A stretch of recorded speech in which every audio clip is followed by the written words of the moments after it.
اعوذ باللہ من الشیطان الرجیم بسم اللہ الرحمن الرحیم السلام علیکم ورحمۃ اللہ وبرکاتہ۔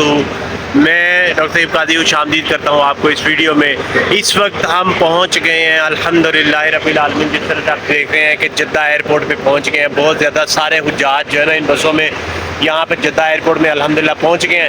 ہم تقریباً 5:15 بجے سے 5:30 بجے کے قریب ہم ایئرپورٹ سے وہاں سے ہوٹل سے نکلے تھے، اور وہاں سے نکلنے کے بعد میں آپ کو پروسیس بتاتا چلتا ہوں۔ سب سے پہلے وہاں پہ کہا گیا کہ 3 سے 3:30 بجے کے دوران یا 4 بجے کے دوران جو ہے نا آپ کی بسیز آ جائیں گی۔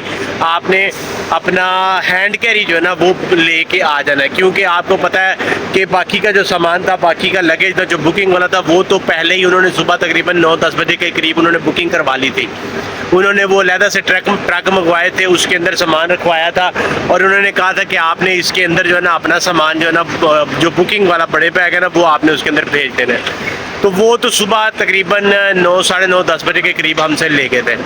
اس کے بعد انہوں نے کہا تھا بسیں جو آپ کو لینے کے لیے آئیں گی وہ تقریباً آپ کو 3 سے 3:30 سے 4 بجے کے دوران جو ہے نا وہ آئیں گی۔ تو بسیز آئی تھی تقریباً 3:30، 4 بجے کے قریب آ گئی تھی، 4، 4:15 بجے کے قریب بسیز آ گئی تھی ہوٹل کے باہر۔ وہاں سے انہوں نے جو ہے نا ہمارے ہوٹل، ہمارے جو بلڈنگ ہے 518، اس کی 7 بسیز تھیں۔ 7 بسیز انہوں نے انڈیویجولی پہلے سے اسکیجول لگا دیا ہوا تھا کہ آپ نے یہ والی بس کا، اس میں یہ والی بس میں اتنے لوگ شامل ہیں، یہ والی بس میں اتنے لوگ شامل ہیں، پاسپورٹ نمبر، اور ویسے سیٹ تو رینڈملی تھی، جہاں مرضی بیٹھ سکتے تھے آپ۔ تو وہ انہوں نے وہاں پہ اسکیجول لگایا ہوا تھا۔ اس کے بعد انہوں نے ایک ایک سیٹ، ایک ایک بس کے لوگوں کو بلایا، اور بس میں بٹھانے کے بعد انہوں نے ایک ایک بس کو مکمل کیا، اور 7 کی 7 بسیز جو ہے نا انہوں نے بھر لی۔ ہماری بلڈنگ میں تقریباً 48 سے 49 لوگ جو ہے نا حجاج شامل تھے الحمدللہ۔ اور وہ بسیز مکمل ہونے کے بعد انہوں نے ساتھ جب نیچے اترے، انہوں نے پھر خوبصورت سا قرآن پاک کا تحفہ اور ساتھ ایک خانہ کعبہ کا جو گفٹ تھا نا سووینیر، وہ سارے حجاج کو انہوں نے دیا۔ اور وہ دینے کے بعد پھر سارے حجاج اپنی بسیز میں بیٹھ گئے۔ بسیز میں بیٹھنے کے بعد جب میں نے لاسٹ ٹائم کلاک ٹاور رستے میں آتے ہوئے وہاں پہ ٹائم دیکھا تھا، تو وہاں پہ ٹائم ہوا تھا 6:10 جب ہماری بس چلی تھی۔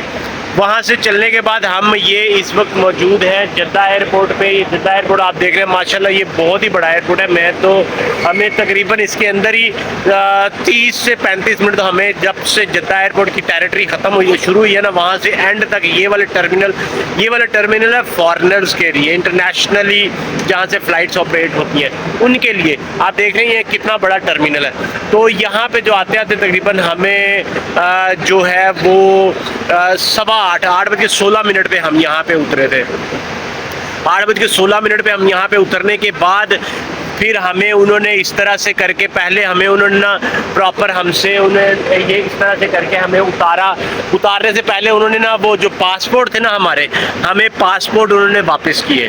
انہوں نے پاسپورٹ میں ایک خاتون آئی، اس نے پاسپورٹ کے پورے جو ہے نا پیکٹ میں سے انڈیویجول پاسپورٹ کے بار کوڈ کو سکین کیا۔ اس کو سکین کرنے کے بعد انہوں نے ہر بندے کو اپنا پاسپورٹ جو ہے نا وہ دیا، کیونکہ میں فرنٹ سیٹ پہ بیٹھا تھا، بالکل پہلی سیٹ پہ۔ پھر مجھے اس نے دیے کہ جی یہ سارے ڈسٹریبیوٹ کر دو، سارے حجاج میں، پھر جتنے بس میں تھے نا ان سب میں ہم نے جو ہے نا میں نے پاسپورٹ ڈسٹریبیوٹ کر دیے۔ پاسپورٹ ڈسٹریبیوٹ کرنے کے بعد پھر آپ کو اس طرح سے لائن بنوا، پھر آپ کا ساتھ ہینڈ کیری جو ہے نا وہ بھی باہر نکال دیتے ہیں بس سے۔